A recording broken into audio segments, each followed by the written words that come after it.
Dhaggeeffattoota keenya kabajamoo kun hordofaa jirtan Oromiyaa Dijiitaal Miidiyaa. Oromiyaa Dijiitaal Miidiyaan keessummaa qabna. Keessummaan keenya guyyaadha obbo Maammiyyoo Tusiyyooti.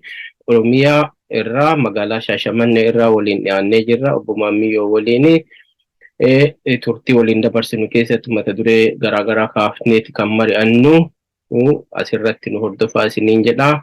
Obbo Maammiyyoo atillee waamicha Oromiyaa Dijiitaal Miidiyaan si godhe kabajtee asitti argamuu keetiif ulfaadhu horii buli isiin jedha.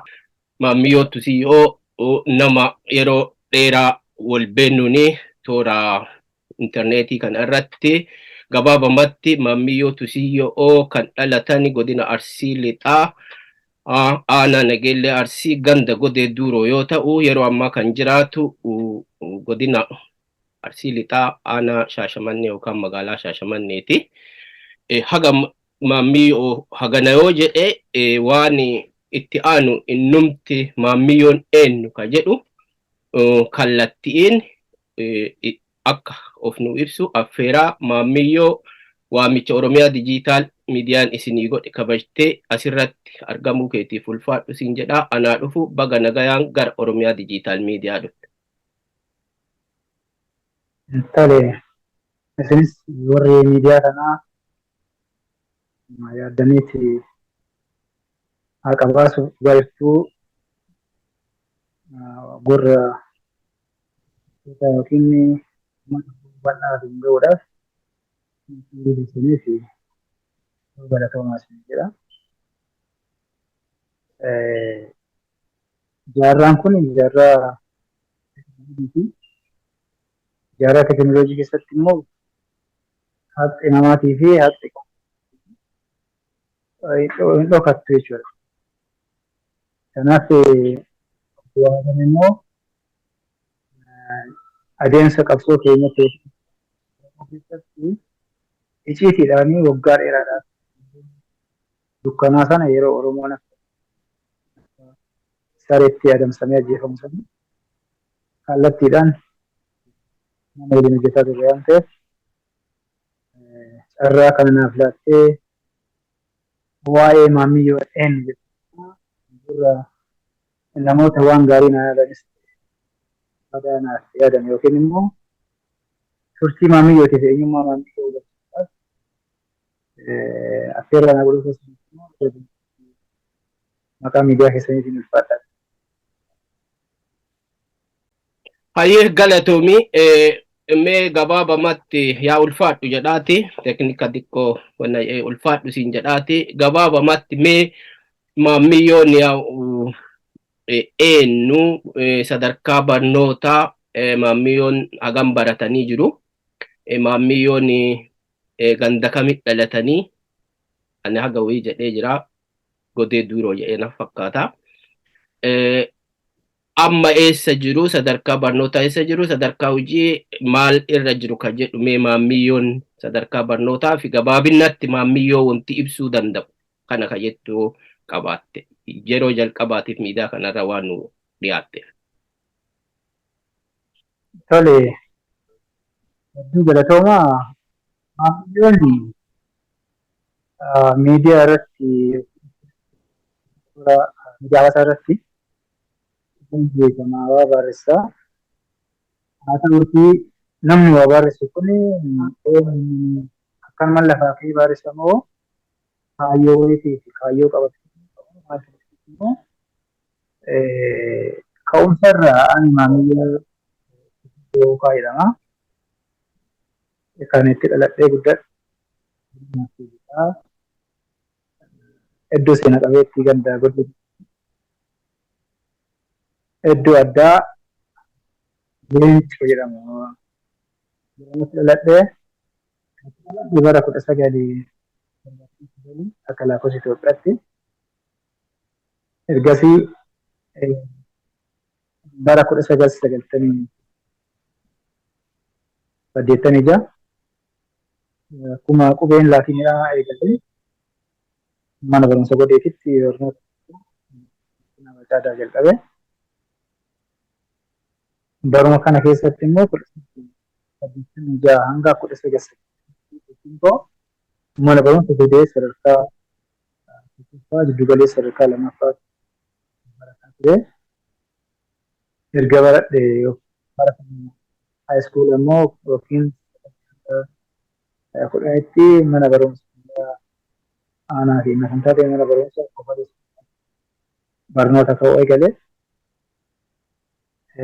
Erga barnoota achi seenaa xiqqoo ishii kan qabu keessaa akka jalqabatti yookiin immoo akka hubannaan siyaasa kan ta'e keessaa barnoonni hawaasaa yookiin immoo seenaadhaan barsiisonni keenya kutaa shanirraa eegalee waan kan waa'een Oromoodha. Waa'een Oromoo kutaa shanirraa eegalee yeroo sanatti immoo barsiisaa yoo naaf eeyyame ta'uu danda'a. Dastaa Batoo jedhama. Dastaa Batoo kun gosumarraa maqaan uummata naannoo qabsoodhaan beekamu. Barsiisaan kun achitti yeroo kanatti seenaa gabaabduudhaan barsiisa. Seenaa Oromoon akkam akka ture, adeemsa ture, ammoo maal ta'uu qabnu. Afaan keenyaan barachuun immoo ifannoo eenyuun dhufe kan jedhamu baay'ee nu barsiisa waan ta'eef isuma kanarratti hundaa'ee ta'anii kan qabsoodhaan kutaa shanitti eegalee booddee irratti immoo tiimii muraasaan bosonni gaara duuro jedhamuun jira. Bosona kana deemneeti akka addaa kakuun jedhamu irbuu seenu. Irbuu nuti seenne kun immoo abaaboo durii qabneet waadaan seennee wal qabsiisuudhaan booddee irratti immoo yoo nuti kutaa torbatti I think kana fakkaate barsiisaan kun isumaa nu barsiisee gaafsummataa beekii isaa tira maatiitti galu karaarraa qabee adamsamee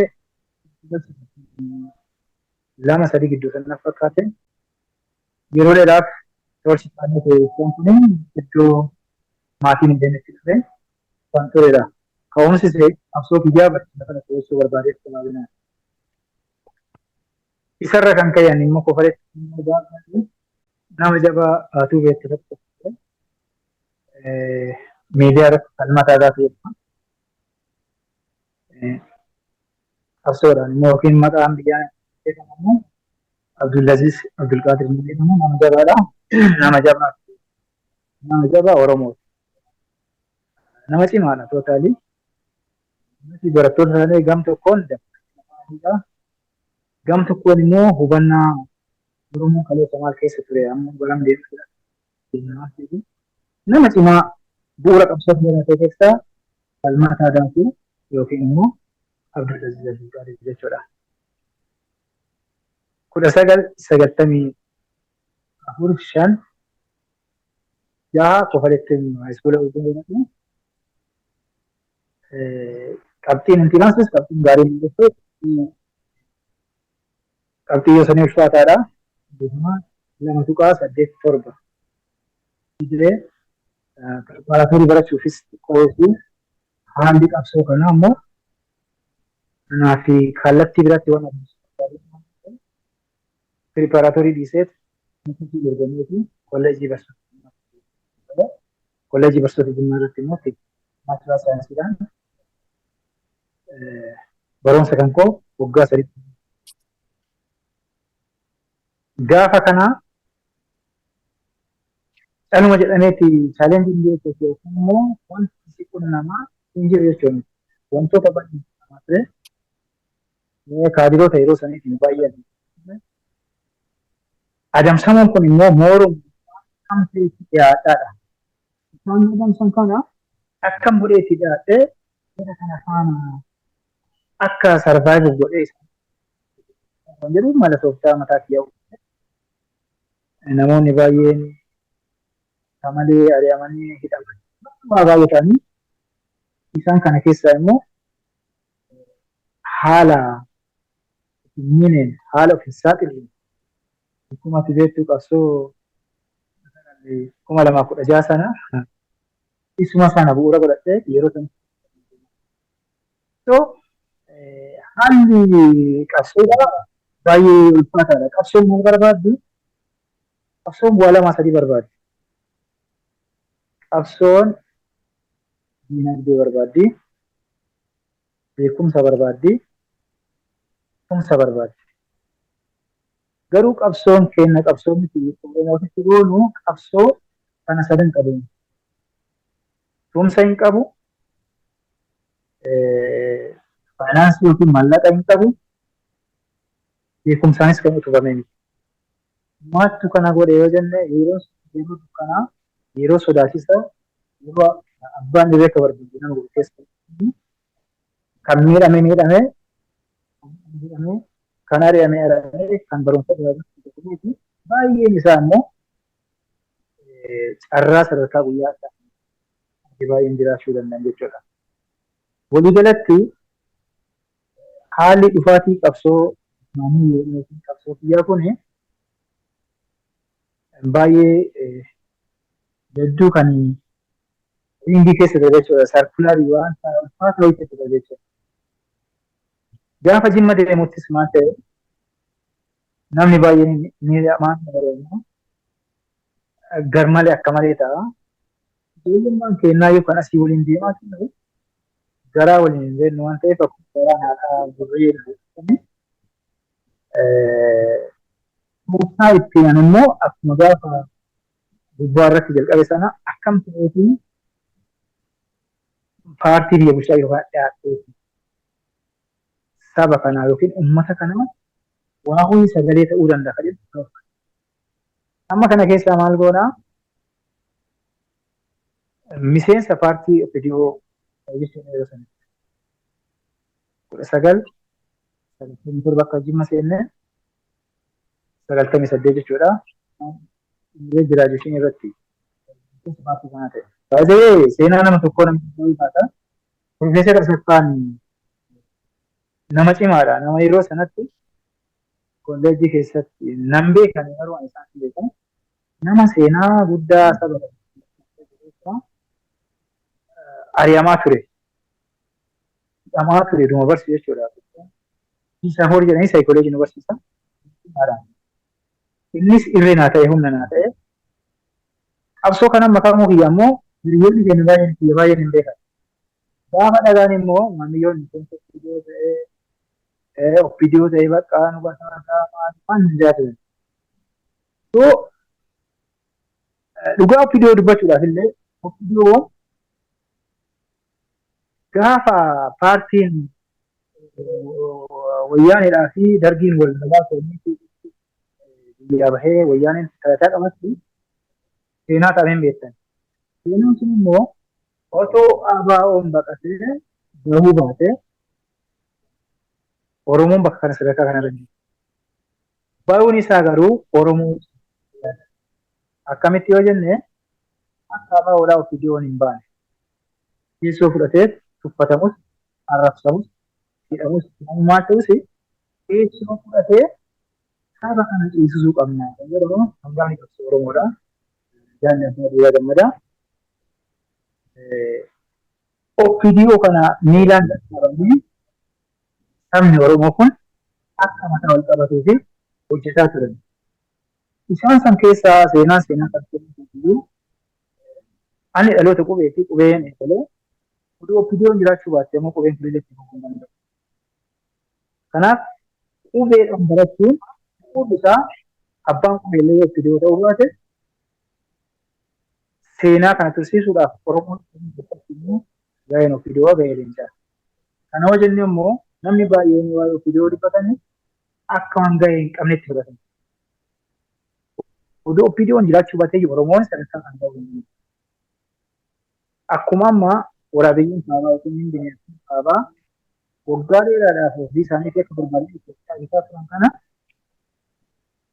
bitamna waan ta'eef kan akka dhaalanii keessa isaanii kan akka Jaal Lammaa kan akka Jaal Abbaa Duulaa Gammadaa akka Dooktor Abiyyi Ahimad Junaayid Sabaddoo kan akka namoonni baay'een isaanii warra OPDO turan bu'uura paartii badhaadhinaatii fudhataa illee isa. Kan ammoo namoonni keenya Oromoon akka sabaatittis hubachuu qabas Dubatis immoo lama kanaaf immoo ibsuu qabaadha. Kanaaf walii galatti adeemsa qabsoo maamilloodha. Bu'aa baay'ee qaba. Mi'aas of keessatti kan eegalle jijjiiramaas akka maamiyyootti baay'ee seenaa of keessatti eebbifamee dhufee mana barumsaa qoretti ramadame. Fireeshii ta'ee mana barumsaatti yoo ramadamu haalli jiru an xiqqaadha yoo san amma narraa baratanii jedhee sodaataa fe'amatti. Garuu achi keessa hin mallee qaamonni tokko tokko gaafa duraan waan miseensa fidoo ta'e ammas gaafas maal jecha kanaan akka ture waan kanaan sodaataa ture. Garuu an kaayyoo qaba. Kaayyoon kiyyaa akkas yoo ga'uu baate kennee jirra. Kennee jirra. Kaayyoon Oromoodha. Gaafni nu da'u gaafni fiixamuu danda'u gaafa waan gaafatee hunda sassabatee argatee fi ilaalcha sirna dimokiraasiidhaatii fi misoomaan hammatamedha. Oromoon kan duubatti hafeen keessaa tokko dinagdee hin qabu. Qabeenya hin qabaa. Qabeenyi isaa roo maateriyaali. Roo maateriyaali kana ammoo gara biyyuudhaanitti immoo humna biratti hin dhabne kan isa taasise keessaa akkuma faayilaa keessatti hawaasamudha. Kanaafiyyuu jijjiirama keessatti jijjiiramni amma dhufe kun jijjiiramni amma qabannee deemaa jiru kun biyyoo jechuu barbaadeedha. Oppiidiyoon uummata Oromoo miiteef uummata Oromoo fayyaddeetti fayyaddeetti. Kana keessaa madaala irra taa'anii kan fudhachuu danda'an faayidaa kaleessa Oromoon ittiin cunqurfamaa ari'amaa ture isaan irra dhaabbatanii fi waan sadarkaa kana ganii jechuu barbaada. Galatoomii akka gaariitti kaastee dhugaadha. Maalii bara kana keessa namni oppiidiyoo faarsullee hin jiru. Oppiidiyoon illee gahee leencaa hojjatteessa jedhu illee mee isa dhiifneetuma maalii gahee hin qabanii maalii waa tokkotti walii galla wanti walii nu galchaa tokko maalii adda oppiidiyoon oduu jiraatuu baatee feekim oppiidiyoon maan sun yoo oduu jiraatuu baattee naannoon Oromiyaayyuu qaata circamtee dhumtee saamanii uummata dararanii garuu maalii haga eeggametti maqaa hundaayaniif maqaa ijaaramaniif saba ijaaramaniif sanii fi bu'aa hin buufne ka jedhu qeeqna malee achi keessa namoonni hedduun ka quuqama Oromoo qabanii kan afaan hadhaaniifatee ijoollee qubeetti ofiin jennu afaan kanaanuyyuu akka barannu taasisanii warroota argitee ABO'ti dabalatee yeroo isaan chaartera keessaa warri kuun ba'u warri adda bilisummaa Oromoo bayanii isaan achitti isaan tooftaan uumanama ijaaramaniif illee farda TPLF turanii baay'ee isaanii fardallee ta'an garuu fardi keenya bakka nu yaabbanneef nu hin dhandhe haa jennu malee galmi keenya hundi karaa oppiidiyootiin nu jalaa fashalaa'ee hafe yaada jedhu qabu anillee maaliif tokkoffaa namoota yaadadhaa bara Juuneddiin Saaddoo naannoo biyya keenya keessatti waa hedduu hojjete faayilii jiru jechuu kennaa miti dogongoroota hedduu hojjetaniiranii bara seenatu yaadata isa sanniin dogongoroota. Baay'ee asirratti wanti tokko qabatamuu qabu. Oppiidiyoon fardeen wayyaanee kan jedhamu anaaf immoo fudhatamu akka. Sani adda adda fudhata san namni akka haa fudhatu. Maaliif jedhee. Maaliif oppiidiyoon jiraachuu baatee seenaan Oromootiyyuu hin bada. Hin badu. Qabeenya Oromoo maal jedhamaa turre የኦሮሞ ህዝብ ሰፊ ነው ብዙ ነው የሚባል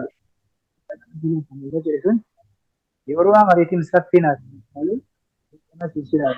አኩመ ንጀደ ሰና ጭረቤት ነው ጉረማ ናዲን ዲያ ፈይደሞ ይማ ተፈተና ናም ነው ገረም ደም ገረ በቀት ነው ሰበም ዲን ቢያላ ደም ተንማ ይሄ ማጆሪቲ ኒ ዲያስፖራ ኦሮሞ ቢያላ ቢሩ hojii fuudhuun taane lubbuu fudhatee kan baate baay'ee jira.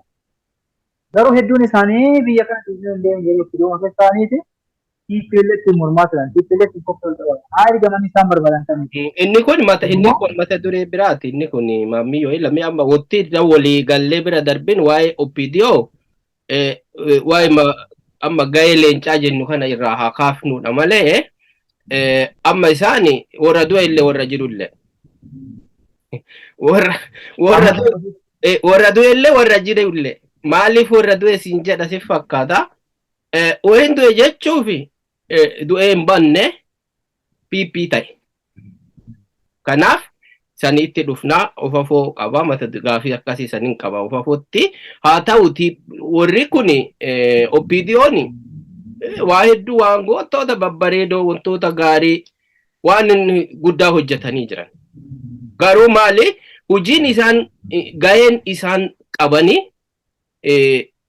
haguma hojjechuu qaban san malee bara TPLF sanatti OPDO'n gahee guutuu mirga waa tokko kophaa murteessuu hin dandeenye maafi olii dhufee Oromiyaa bulcha malee kanaaf hangayaadha aangoon isaanii nama atamma maalis mormaa jira gahee leencaa ka jedhu isaan sirraa kaasuufi jechuudha gahee leencaa ka jechuu dandeenyu nama tokkoon yoo waan hunda ofii murteessuu danda'edha bara mallasi even waanuma xiqqoo naannoo murtooftuyyuu OPDO'n carraa murteessuu hin qabdu ture kanaafuyyuu isaan gahee leencaa Oromoof hin taphanne isaan immoo waan godhaa jedhaman godhaa turan kanaafi farda TPLF turanii farda irraa buufnee kuffifne jechuudha kana ka kuffise kana kumolee nu galche isa sanamma sirnichi dhiibbaa waan uumuufi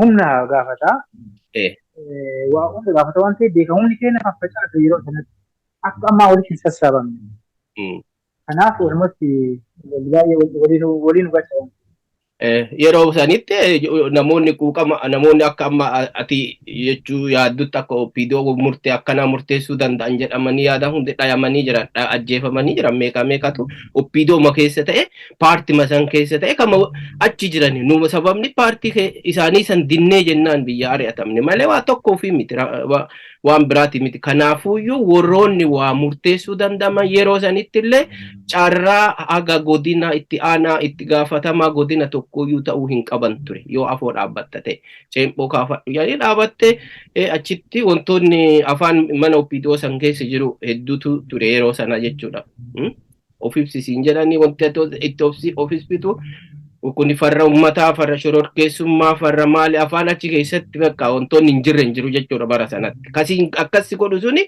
warrootuma naannoo sana jiranii jechuudha kun amma maaliifi warroota amma darban keessatti isaan gahee leencaa osoo hin ta'in gahee leencaa qaban maal godhuufi TPLF moosisuuf warroota gahee leencaa taphatan keessaa OPDO'n isaan tokko jechuudha akka paartileen TPLF jala turan suni warri Ihaadig ta'an sunini hundi isaanii adda ka biyya Itoophiyaa keessatti lolaan mootummaan lolaanuu fixuu dadhabee deebi'ee gara araaraatti deebisanii humna san haga isaa haga gooban haga tuulatan waan ka godhe paartilee akka OPDO fi IDEPA maaliin ka jedhu kana ka warra kibbaa kanniintu godhe jechuudha kanaaf isaan paartiin bara Ihaadigii paartii TPLF warra amma Tigraay naannoo Tigraay malee namni tokkoyyuu aangoo guutuu federaala irraa hin qabu ture yeroo sana bara mallasi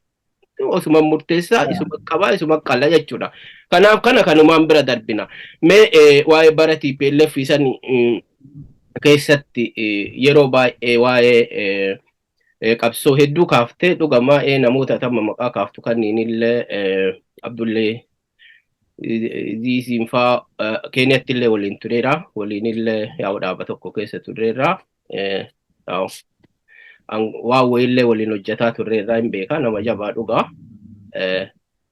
yaa'u paartii hoogganaa ture achitti illee dargaggoota anillee waliin ture hin beennaa wal beennaa yaa'u namoota qabsoo Oromootiif aarsaa kaasan maqaa kaaftee jennaani amma anillee yeroo baay'ee waan tokko si argaa asirratti waa hedduu barreessitaa bara TPLFin keessattuu bara 2014 haga 15 16 kaasee haga gaafa 2018 jijjiiramni dhufutti maammiyoo fi ani yeroo baay'ee guyyaatti harka guyyumaa guutuu wal argaa oolanatti fakkaata. Maali sababni isaa maali?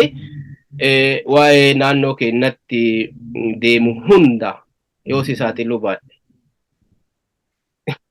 Waa'ee naannoo keenyatti deemu hunda suur-sagaleenis barreeffamaanis mana waajjiraatis bakka hundaayyuu namni guuree waan sana qabsoo sana akka finiinsinee naannoo keenyatti uummanni haala kamiin miidhamaa jira, dararaan maaltu ragaa jira, eenyutu ajjeefame, eenyutu hidhame, maaf hidhame wanna jedhu odeeffannoolee jiran hunda karaa kan kee argataa ture. Karaa saniin yaa'u namoota hedduun taanee waa'ee uummata keenyaa sagalee ta'aa turre jechuudha. Yeroo sanatti yaa'u akkuma beektu wantootni haadhaa hedduutu ta'e yaadadha guyyaa ijoolleen gara 116 aanaa Nageellee irratti Nageellee Arsii irratti dhumatan sana waa hedduutu ture. Mee isa guyyaa sana akkamiin yaadatta? Tole. Anis guyyaa kana ga'u kiyyatti maafi haalli keessa darbin kana jedhama namni yoo akkanatti ilaalamu yoo teessoo qabatu yoo ammoo abbaa qabeenyaa ta'u injifannoon kun akkamiin dhufe kan jedhamu nama muraasa qofatu. Injifannoon kun kan dhufeen lafeen cabuudhaan, diinni dhangaluudhaan, lubbuun qaaliin ta'uudhaan jechuudha. Injifannoo kana keessatti immoo akkuma duratti kaasaa turre hoggaan lamaa gahee qaba ture. Tiim lammaa jechuudha gareen tiim lammaan gareen tiim lammaadhaa gahee guddaa qaban. Kana keessatti immoo miidhamtoonni yookiin immoo sirboonni qabsoo warraaqsaa gahee guddaa qaban ture. Achi keessatti yaadadhaa gaafa jalqaba hagayya 16 sirni lagannaa gabaadhaa raawwatamu sunitti suuqonni baay'een cufamanii magaalaan akka magaalli sun simanneetitti wanti sochiin takka hin jiran. Ayyoo san magaalaan dhufnayyuu nageellitti barsiisaa gara nagalaa. Qabsicha kana akkaataan ibsu eebjuulee nama fakkaata seenaa shira qabu illee namatti fakkaata. Kana maaliif gaafa namoota 116 kana nageelletti cubbuudhaan akka hin taanetti namni dhumatu sanii waraanni haga funyaan hidhatee magaalaa keessatti ta'ee godina Arsii Lixaatitti garmalee qubatee ture waraana federaalaa jechuudha. Tokko namni jechuudha magaalaa keenya irratti kan qabatu sababa murni kun nurraa haa buqqa'u yoo TPLF biyya kanarraa qabatee malee fayyadamummaa uummattoota Itoophiyaadhaa hiikamuu galma hin ta'u. Sabni Oromoodhaa akka baay'ina isaaniitti akka beekumsa isaaniitti immoo waan hiree isaa argachuu qaba jedhuuni xiqqaa guddaadhaan laafaa jabaadhaan barataa wallaalaadhaan hundi isaatti iyyuu qabsootti galee jechuudha. Qabsoo kana keessatti immoo hooggansa sadarkaa naannootii fi hooggansa sadarkaa jiru hundi isaatti iyyuu gahee qaba. Beekamaadha akkuma beekumsa. Achi keessatti iyyuu kan yaada dhufeessa gaafa nageelletti lubbuun namaa agarsiisu masan keessa namni baay'een guyyaa isaa kan ta'an yaadata. Gaafa lammaffaa feesbuuk yoo suma sana akkuma beektan waan ta'eef iyyuu feesbuuk kan fayyadama. Hospitaala guyyaa yoo deemu namni caccabe kallitti isaa irraa murame kan cinaachi isaa cabe sammuun isaa toorchi ta'e maraatummaadhaan gidduu jiru hospitaala kun jiraa jiru. Suuraa kana fudhachuudhaaf garuu maal ta'e jalqaba irratti gaafa Shaashamannee ka'ee dhaqu suuraan cufaadha waan akka hojiin hin jiru. Shaashamannee irraa hanga hospitaala kun jirra gamaa gamana daandii gamaa gamanaa nama lamaan ta'anii turan jedhama. Isuma kana lubbuu kiyyaa wareegee of kennee hospitaala seenee suuraa namoota kaasaa sanuu eenyuun argaa asiin eenyuun dhufaara jedha. Yoo nama bashanii jira seenee kaasee ta'e haala bahee dhaabata. Gamaa gamana ilaalachuu nama 116 argite sana itti fiigeelee kan yaadatta adeemnu Maal jette? feesbuukni kiyya kayoo sanii eenyu maqaan isaa? Firaamboon Raawol Firaawol yaa. kun immoo seenaati. Kun seenaati jedhu. Suuraa dubartii jirtu. Firaawoliin wal qullamaa turre. Yaa nama san suuraa dhumarratti immoo gaafa suuraa namoota kaasee fixe kee ba'uuf ta'e maallattoo mana barumsaa argina geellu. Roobaa mana barumsaa jechuudha. Na argee maa dhufte nama kira biyyaa hojii akkamiin dhufte daandii sodaachisaadhaan itti geejjibni biyyanaa umaan ka'ee dhufe maal godhee kira hududuu illee reeffa isaa argatee fixe deebisee.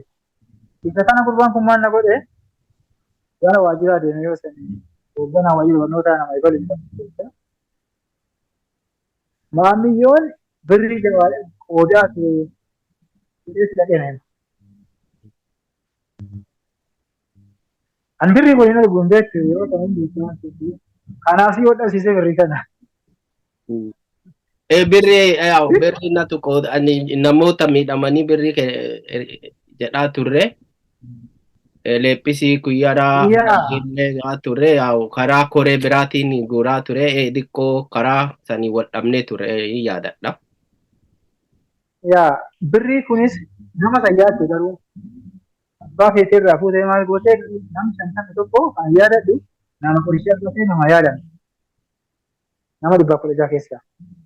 Isa sanis egzeelii irratti hojjettee egzeeliidhaan naa deebistee. Qabsoo haadhaa qabsoo bada lubbuu fi wareeguu keessa dabareeti. Har'a isa jijjiirama kanatti dhufnee jijjiirama keessatti garuu akka itti jillee hin beekne akka itti dhufee hin beekne. Har'as xiqqoo haalli jiru. Dhugaa lakkee sirreedha guyyaa kana wanti si yaadachiisee fi maalee gaafa ummanni guyyaa sana suuraa naa kaaftee viidiyoo gaggabaaboollee naa ergaa turte yeroo ummanni godee duuroo irraa qaloo olee adaaba xiixaa irraa farda yaabbatee godee irraa gadi qajeelee nageellee gadi akka jiruun gadi qajeelee jidduu goranii as sayyoo fi xilxuuree irratti ummata fixanii yaadadha. Guyyaan sun guyyaa addaa ture.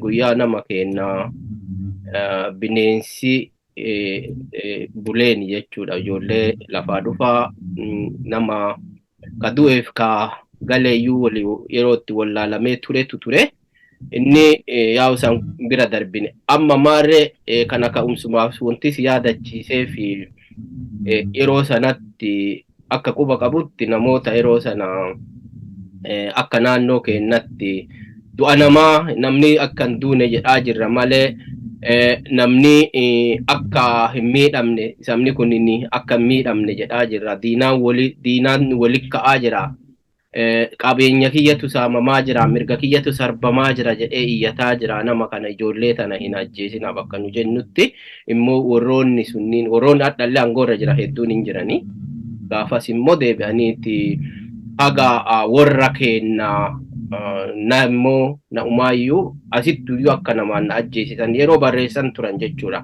Inni kunniin isa kana keessa darbee ebalutu waan kana si ergaa jirallee yeroo itti jedhanii maqoo namootaallee dhayaa namoota kanallee ajjeefna jedhaa turantu ture. Garuu warroonni sun deebi'anii hadhallee aangoma irra jiranii jechuudha. Isa kana wanti sii kaasee fi jijjiiramni kun akkanaan dhufe hadhaa bakkuma hundatti akka amma kana kaasaa jiru akka Oromiyaatiitti miti. Akka naannoo aniif ati keessaa baanetti waan ta'e kaasnee waan waliin hojjetaa turreef si gaafadhaa jira. Isni kun kana ta'ee osoo jiru jijjiirama sana keessa namoonni hedduu gara aangootti dhufan. Gara aangootti yeroo dhufani baay'een isaanii muudama argatanii indoom hin gammanneeyyu maafi ijoollee quuqama qaban antu gara aangootti dhufe fakkeenya arraallee irruma jira mucaan suni yaadadha Daaluu Muhammadii fi ijoollee akka Aliyyiif Waataa faatu gara aangoo as dhufe jechuudha. Yeroo ijoollee quuqama qaban isaan deebi'anii daddafaniituma Aliyyii Waataa daddafaniituma gara hidhattuutu gadi darbanii jechuudha. Immoo deebi'amee warroota silaa jijjiirama kana keessatti garaa jalaatiin harka karaa jalaatiin namoota fi quuqama qabaachaa turan hunda deebi'anii dhayanii jechuudha. Adda immoo yeroo ammaa kana paartiin sun iyyuu jigee paartiin ODF'tti deebi'amee paartiin sun gara amma PP ta'ee yookaan badhaadhina ta'ee jira jechuudha. Badhaadhina kana keessatti yeroo baay'ee waa barreessita. Baay'ee waa yeroo baay'ee hin dhaadhessita. Mee badhaadhinni yookaan paartiin biltsiginnaa kan biyya bulchuu fi kan badhaadhinni kan naannoo Oromiyaa bulchu bu'aan inni ummataa godhaa jiru maali? Bifa jijjiiramni sun bifa yaadameen jalqaba irraa kaasee amma arra jirutti jira. Immoo yoo jiraate namoonni kalee aarsaa hamaa kaffalan achi keessatti aarsaa hadhaawaa kaffalan fi haga itti ari'atamuu haga itti hidhamuu gayanii jedhanii cinatti qabamanii hin arginaa cinaa jiru. Isa kana mee maal irra jirta? Ati immoo sadarkaa maalitti deeggaramoo miseensamoo angaawaadha eenyu ati? Tole gaaffii gaariidha. Namni biyya keessatti ilaaluu kan qabu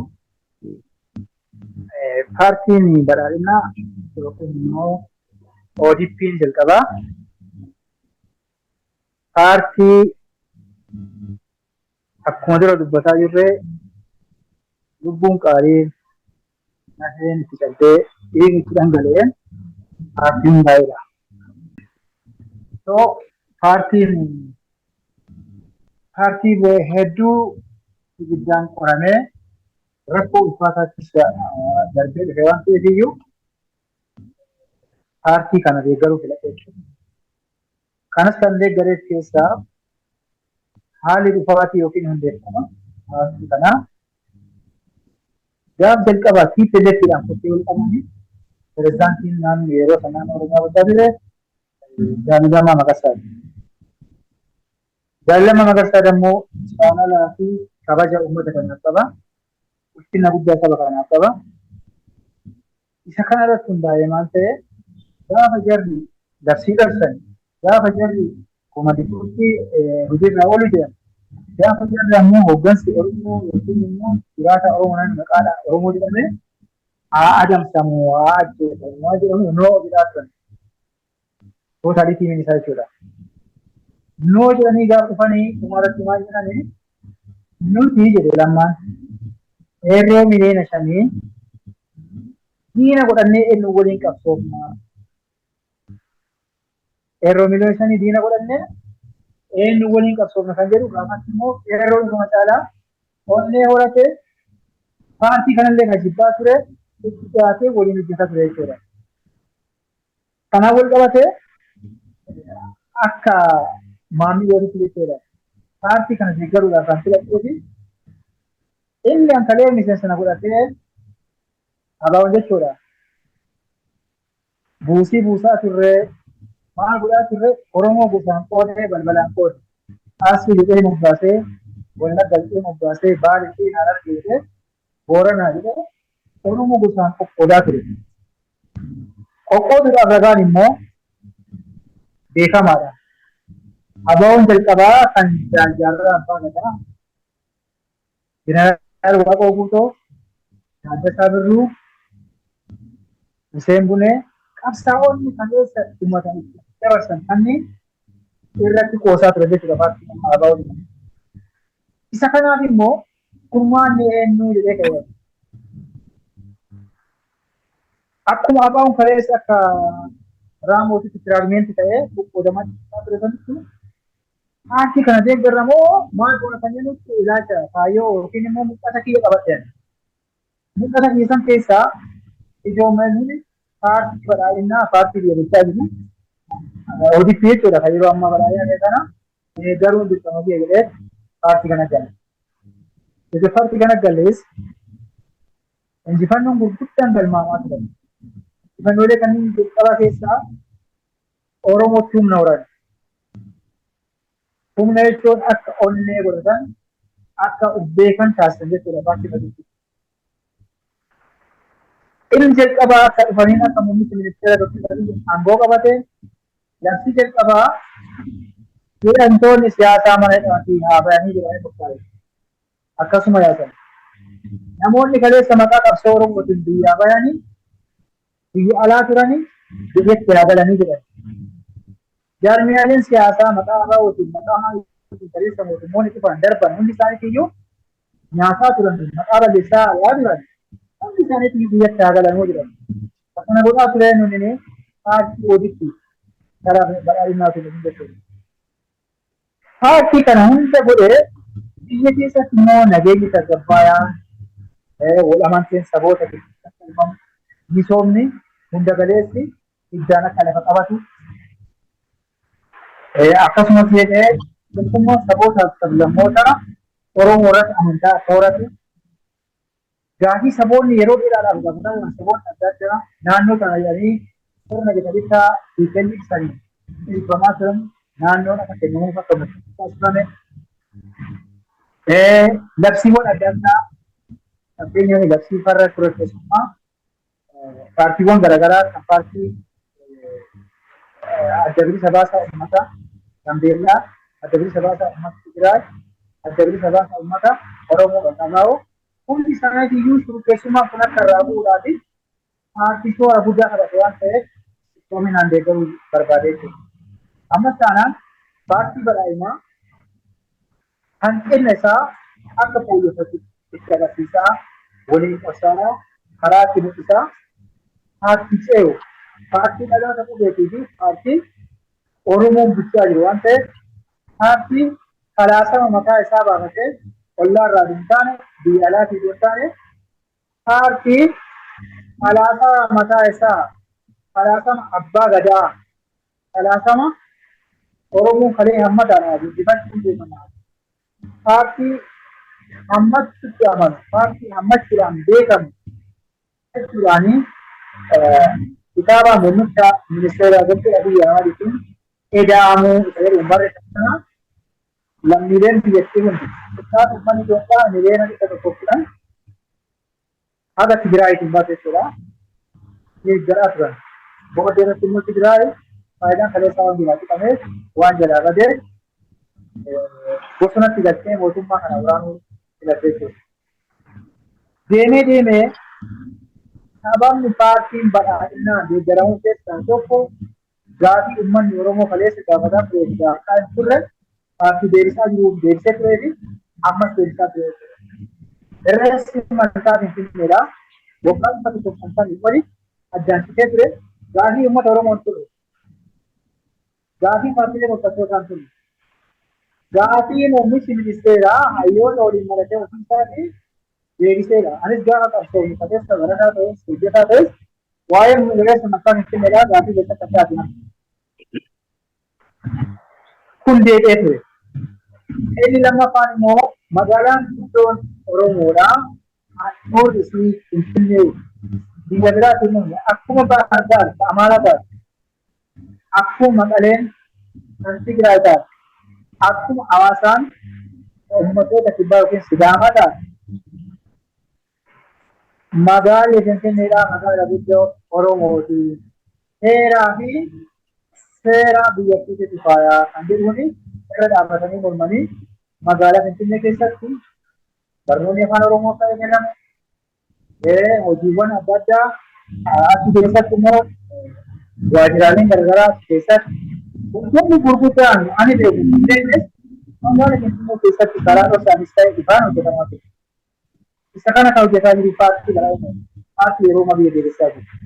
Kana qofaa miti paartiin badhaadhinaa bu'uurarraa paartii rakkoo Oromoo kaleessa fuudhaaf xiyyeeffatee ka'e waan ta'eef suduudumaan oduun ariifatiin gaafa yeroo deebisaa deemaa jiru. Kaleessa Oromoo waa meeqa gaafataa ture? Finfinnee magaala guddoo Oromiyaa ta'uu qabdi. Adda taatee jirti? Adda Finfinnee magaalaa Oromiyaa taateetti? Itti deebinna. Ibsagaa irratti ibsagaa asii godhama. Nun jennu nu qarallee tama Oromoo jedhaa jira. Akka heera bilisiginnaatiin ragga'ee jira. Amma hin taanes raggaasifamtee gaafa raggaasifamee gidduu maal jennee fudhachuu dandeenya biyyi tuni ka'umsarra jechuudha bara kuma sagalii. Kuma saddeet jaarraa eegalee biyya xaxaa garaagaraa jira. Biyya xaxaa keessa walee kana immoo akka mootummaa waan taaneef Oromoo mootummaa ta'eera. Malee ammoo Finfinneen ta'uu Oromoo jedhee hawaasa hin danda'amu. Garuu hawaasni mirga qaba. Maaf Oromoon biyya bulchaa jira waan ta'eef. Utuu biyya bulchaa jiru ammoo magaalaan kan ta'u Oromooti jennee akka taanee lallabuun qabba alaabaa irratti dhaabnee boonnee boonsisuu qabnu keessaa.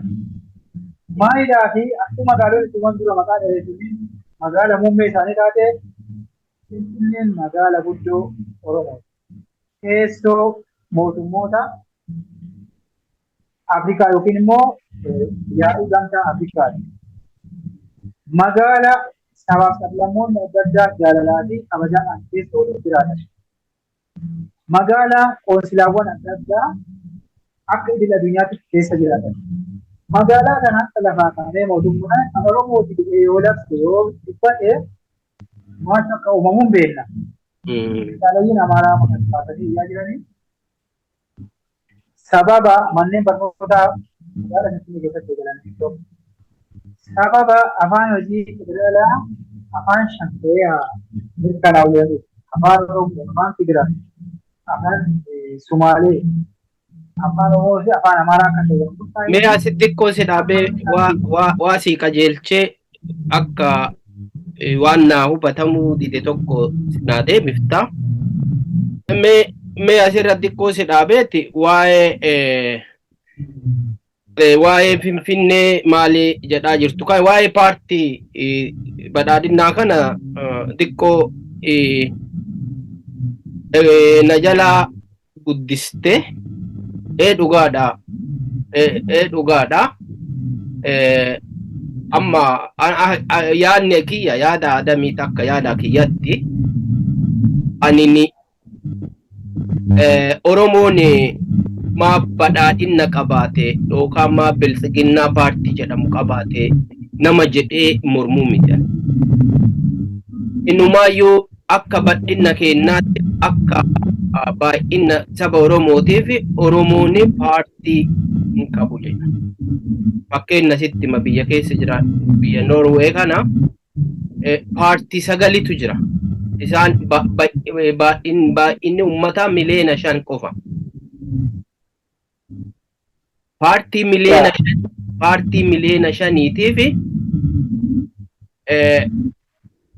paartii uummata miliyoona 5tiif paartiin sagalii dorgoma jechuudha. Gaali. Nu immoo miliyoona 60 taanee ABO bichaa haa qabaannu, KFO bichaa haa qabaannu yaada jedhuun qabu. Isa keessatti na hin ilaalina. Maafi tokkoffaan akka kiyyatti Oromoon haa ijaaramuu paartiinis gama hundaanuu haa ijaaramuu yaada jedhu waan qabuufi kanaaf mormiin qabu garuu anamma mormiin an qabu dhugaadha. Ibni hundi keenya baraadhina taanee turre bari. Intalattanii dagatina yeroo sana namni hundi xiqqoo guyyaa lama sadii deeggaree ture ani gaafa lama sadii haga sadii deeggaree ture achi booda iddoo kiyyatti deebi'e. Maaliif garuu maali waa lafa kaayaa deeggarre yoo sanillee ta'a fakkeenya fi paartilee waraana ABO ka biyya galee addeessa jiran dhugaa safuudha hin jiranii karaara ajjeesanii fitanii kaan ofumaa hidhanii fitanii paartii jaanii mana hidhanii jaarsaa gadhaa Jaal Daawud Ibsaa gadhaa mana hidhanii irra jirtanii warra san keessa jiraatte dhiifa manaa godhi mana keessa hidhamee jechuudha. Paartii ABO tokko ta'ee galee adda jiranii adda kukkutanii shira hedduutu ta'ame jechuudha. Warroota aktivistoota galan akka Jawaar namoota hedduu akka Hamzaa fa biyyoota biraatii galan maal godhamee hidhamee jechuudha. Maaf yeroo isaan galan hin deeggarre galaa jenne maafi namoonni potentiaalii akkasii qaban namoonni waa hojjetuu danda'an namoonni jijjiirama san keessa gahee guddaa gahee leencaa taphataa turani yoo achi deemani paartiin immoo eega mootummaan ka Oromoo hojjenne mootummaa Oromoo kunini eega jiraate waraana biraa qawwee biraa kaafne mootummaa kanatti hin kaanu warri ABO waraanni haa gaafa jedhu namni hundi walii galee jechuudha. Goota immoo sun eessa jira shira tuqatame jechuudha. Shira san immoo paartii falaasamaatiin paartii falaasama mataa isaa qabaa jedha. Falaasamni sun baay'ee kan nama dhuunfaati jechuudha. Falaasama biyyaati miti. Falaasama jijjiiramuu edamuu kan jedhu falaasama kitaaba namni tokko barreesse kitaaba isaa dubbisnee jirra arginee jirra.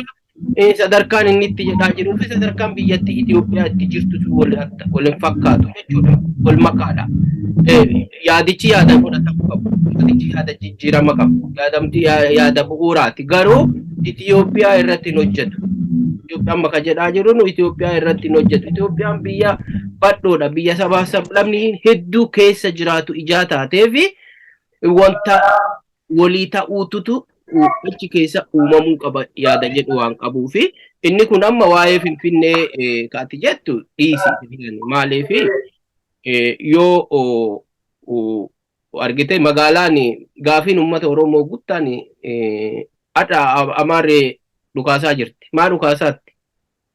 Finfinneef dhukaasaatti jechuudha. Kanan dagatin.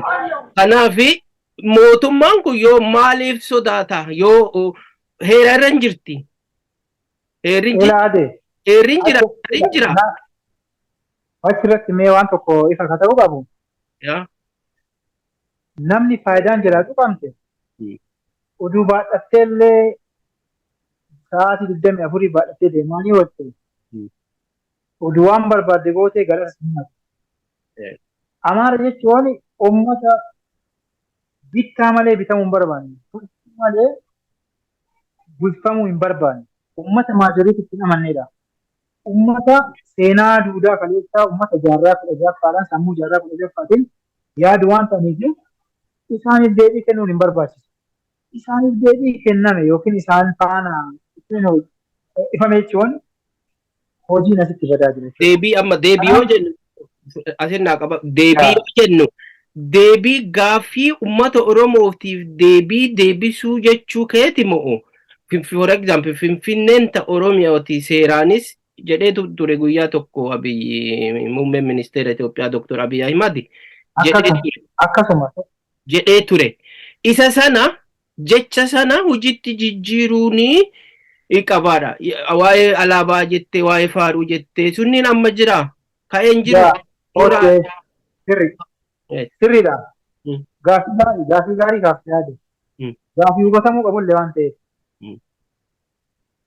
Finfinneen seeraanis humnaanis ta'uu baannaan humnaanis Oromooti. Beekamaadha kun. Akkuma ture dubbadhee akka biyya bulchaa jirra. irraan biyya kanaa ammoo deemee turtii waggaa 150 booda harka saba kanaa galee jiru. Gaafa biyya bulchaa jiru gaafa ammataa jirutti immoo adda baanee wanti sun teenya ta'uun beekama. Isaan hin beekanii jiru. Finfinneen Oromoo ta'uu bartolchanii beekanii. Isaan waca boochisuu girgirrii waan jaalatanii malee Finfinneen seeraanis eenyuunis Oromoo ta'uu hin beekan. Maayilaa fi seentariin isin keessattuu bakka uummanni tuulamaa irraa buqqa'e waan ta'eef Maqalee miti yookiin Baardaarii miti yookiin Gondaarii yookiin Hawaasaa yookiin iddoo kamiyyuu miti. Qubsumni isiitiyyuu beekamaadha. Teessumti isiitiyyuu Oromoon dubbachuu baatee iyyuu isiinuu finfita Oromoo ta'u. Afaan qabattee dubbachuu malee iddoo afaan qabattee dubbattee Finfinnee aanta Oromooti jettee of himti. Hadha immoo Finfinnee Oromoo taasisuudhaaf maal faana deemaa sirni biyya kanaa heerri biifu ittiin bulchu jijjiiramuu qaba. Dambii yookiin immoo artikiliin Finfinnee Oromoo taasisu yookiin immoo qabatamaa afaan Oromoo afaan hojii federaalaa taasisu hojjetamaa jira itti deemaa jiran. Akkuma yeroo baay'ee adda addaatti miidiyaa irratti qaamoleen adda addaa hooggantoonni sadarkaa adda addaa jiran ibsanitti dambii jijjiiruu gaafata, labsii jijjiiruu gaafata. Kana dhalafaa kaa'amee ammoo Oromoo waan biyya bulchu ta'eetii Finfinneen Oromootii jedhee dubbachuun utuma danda'amuu hin danda'amu. Because biyyi kun carraan biyya kanaa deemee of galee waan ta'eef. Kanaaf muummichi ministeeraallee kana qabatee deemaa jira. Paartiin badhaadhinaallee adeemsa kana qabatee deemaa jira.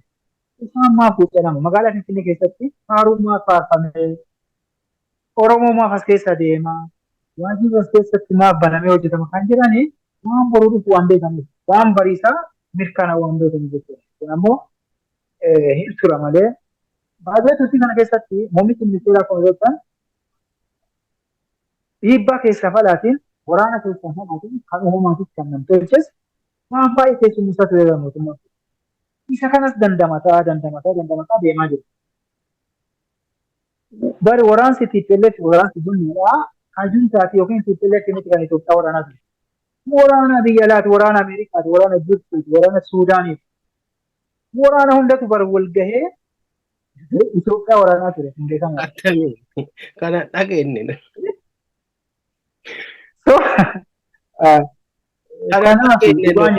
Eertiratu Tigraay waraanaa ture Amaaraa fi maal eessaa dhufe ka biraa hin dhageenye. Ameerikaa. Yeeggas Ameerikaan booyaa fi turte, Awurooppaan booyaa fi turte, TPLF maal Ameerikaan illee boo'uu qabdi. Anuyyuu ani TPLF nama boo'aa ture keessaa nama tokko. Jettima. Ana maannaan jedhanii TPLF namni itti qabsaa'ee qabsoo amma dura haasofne san keessaa atti galee maal jedhee itti qabsaa'ee kufuu qaba, dhaaba ciguu qabu, dhaaba hamaadha jedhee fudhadhe. Garuu biyyattii Itoophiyaa keessatti nama ani akka yaada kiyyatti jechuudha. Biyyattii Itoophiyaa jedhamtu keessatti wal waraansaanii nageenyi biyyattii ni eessifama jedhee lase kenne waan xiqqoo tana ittiin amanu waan ta'eef dhiisi Abiyyi Eldayin waraaniin dhiisi mari'adhaa jaa ture. Juntaa faras fadda juntaa namni fadda juntaa naan hin jenne hin jiru barreeffama na jala jiru laal. Viidiyoon baay'ee guyyaa taa'ee halkanii guyyaa hayyootatti dhiyeessee akkuma si waliin haasa'u kan waraansi kunin waraansa wolootii jenoosaayitiitu geggeeffamaa jira. Kun waraanni kun maqaa kanaan ristii Amaaraa deebisuuf deemamaa jira. Dhaabaa nurraa jedhaa oduu jennu didanii oofanii asiin gaanii jechuudha. Kanaaf ammallee yeroo sanillee kan waraane eenyunnini sangaa Oromooti achitti nyaatame Amaaraa keessatti. Garuu argitaniittanii ta'a. Oromoon achitti eessa dhumate Tigraayitti hin dhumanne. Oromiyaan Oromoo ijoolleen Oromoo Baardaar as Alammaaxaa maalii keessa dhumatte jechuudha. Kana baay'ee hordofaa turre waan ta'eef hin beekna wal waraansi biyya sanii hin fayyaduu fi jenne. Gaariidha. yaanni ati kaafte sirriidhaan. Dhaggeeffattoota keenya kabajamoo kun hordofaa jirta Oromiyaa Dijiitaal Miidiyaa. Oromiyaa Dijiitaal Miidiyaan sagantaa marii obbo Maammiyoo waliin geggeessaa ture. Kutaa tokkoffaa kanadha kanumaan xumura. Kutaa lammaffaa qabannee haga isinii dhiyaannuu fi sirba armaa gadii kanaan nagayaan nu turaa isiniin jenna.